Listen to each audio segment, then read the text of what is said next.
معاملات کے اوپر آ جائیے۔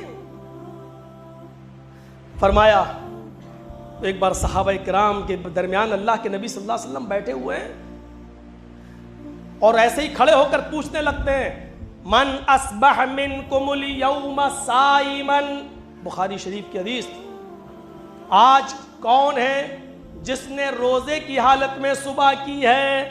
کون ہے جس نے آج روزہ رکھا؟ معاف کیجئے گا، یہ فرض روزہ نہیں، نفلی روزے کی بات ہو رہی ہے۔ پوچھا اللہ کے نبی صلی اللہ علیہ وسلم نے تم میں سے کون ہے جو آج روزے سے ہے؟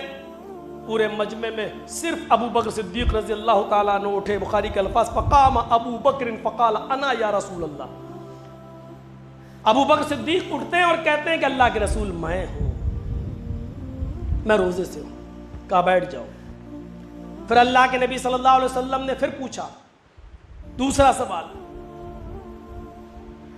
آپ نے کہا من اطعم منکم اليوم مسکینا، تم میں سے آج کون ایسا شخص ہے جس نے کسی مسکین کو، کسی فقیر کو کھانا کھلایا؟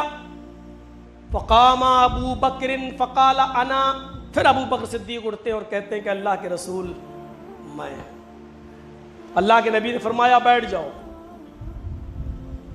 تیسرا سوال، من عاد منکم اليوم مریضا، کون ہے آج جس نے کسی کے گھر جا کر کسی مریض کی عیادت کی ہو، اس کی تیمارداری کی ہو؟ فقام ابو بکر فقال انا یا رسول اللہ، پھر حضرت ابو بکر صدیق اٹھتے ہیں اور کہتے ہیں اللہ کے رسول میرے علاقے میں آج ایک شخص تھا بیمار، میں اس کی عیادت کرنے کے لیے بھی گیا۔ آپ نے کہا ابو بکر بیٹھ جاؤ۔ اس کے بعد آپ نے لاسٹ بات پوچھی من تبع منکم اليوم جنازتا، کیا تم میں سے کوئی شخص ایسا ہے جو میت کو اس کے گھر سے لے کر قبرستان تک گیا ہو اور اس کے تدفین تک رہا ہو، اس کا پیچھا کیا ہو، نماز جنازہ میں بھی شرکت کی ہو اور اس کی قبر پہ جا کر اس کو مٹی بھی دیا ہو؟ کوئی ہے جو جنازے کے پیچھے پیچھے چلا ہو، جو جنازے کو لے کر قبرستان تک گیا ہو؟